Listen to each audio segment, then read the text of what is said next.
Minute का समय दिया गया, क्योंकि अभी मैं बगल में बैठी थी अध्यक्ष जी के, सुरेश वादी जी के, तो वो कह रहे थे कि आपकी संख्या बहुत ज्यादा है। मुझे बहुत खुशी हुई इन महिलाओं और बच्चियों को देख के, जो अपना इतना महत्वपूर्ण समय देके यहाँ हम लोगों को सुनने का पूरा प्रयास कर रही हैं और बड़ा शांतिपूर्वक सुन रही है। आप वाकई में बधाई के पात्र हैं। और सबसे बड़ी चीज मुझे फख्र और गर्व महसूस हुआ, संगीता साक्य जी कथावाचक मंच पे भी तो महिलाओं का बोलबाला है, इनके लिए भी मैं आभार व्यक्त करती हूँ। मुझे बहुत खुशी होती है। बहनों, भगवान बुद्ध के बारे में कथा चल रही है खैरार शाहपुर में काफी दिनों से, लेकिन मैं बस एक छोटी सी आपसे अपील करके यहाँ से जाऊंगी कि बहन संगीता साक्य जी आपको कई दिनों से भगवान बुद्ध के जो भी उपदेश है गाना के माध्यम से आपको समझाने का प्रयास कर रही हैं।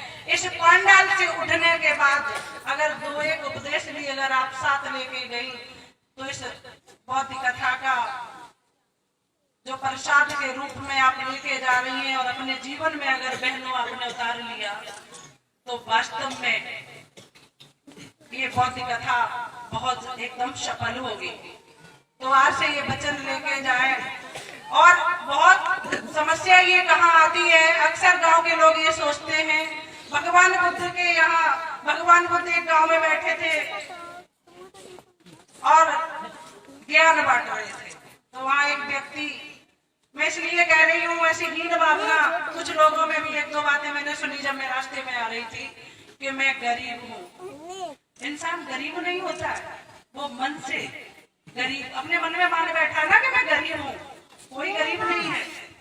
भगवान बुद्ध ज्ञान बांट रहे थे, एक व्यक्ति खड़ा था पीछे, जैसे वो चाचा खड़े हैं ना ऐसे, कि मैं तो गरीब हूँ, लेकिन पता नहीं कि भगवान बुद्ध जहाँ ज्ञान बांट रहे हैं, लोग बड़े चेहरा मुरझाया हुआ लेके अंदर जाते हैं और जब बाहर निकलते हैं तो बहुत खुश होके निकलते। ऐसा क्या बट रहे हो?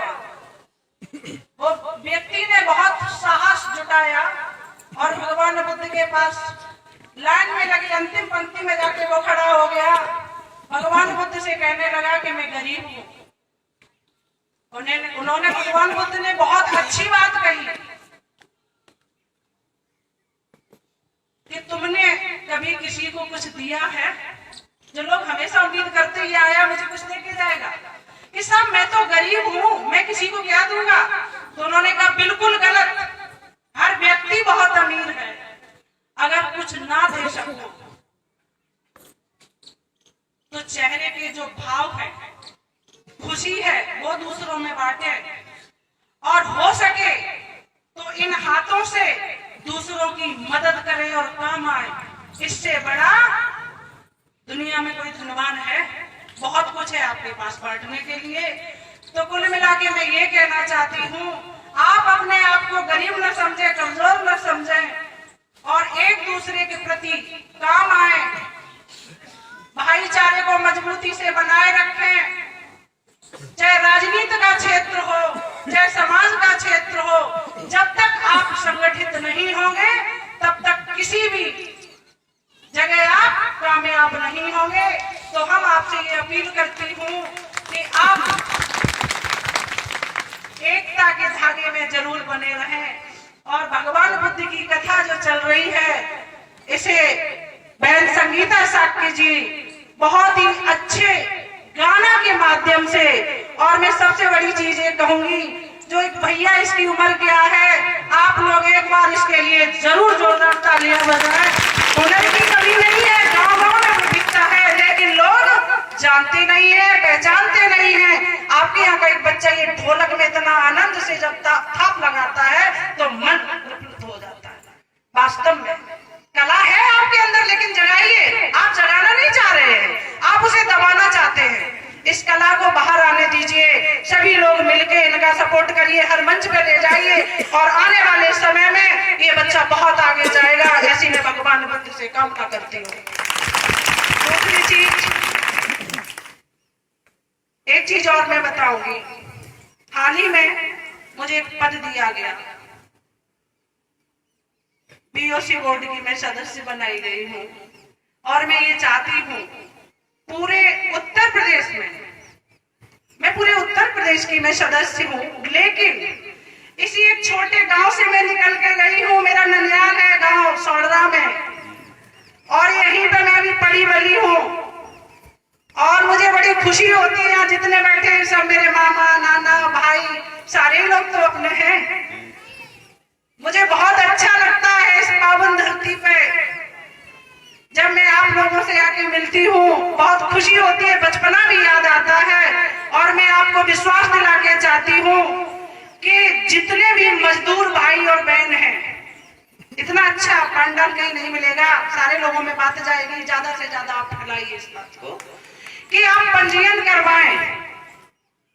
जब तक आप सरकार के यहाँ रजिस्टर्ड नहीं होंगे, सरकार आपको मजदूर नहीं मानती है। मैं थोड़ा अनुरोध करके भगवान बुद्ध के बारे में ये बीच में बात इसलिए बता रही हूँ कि इनसे इन लोगों की जो भी बेटियां उनकी मदद होगी।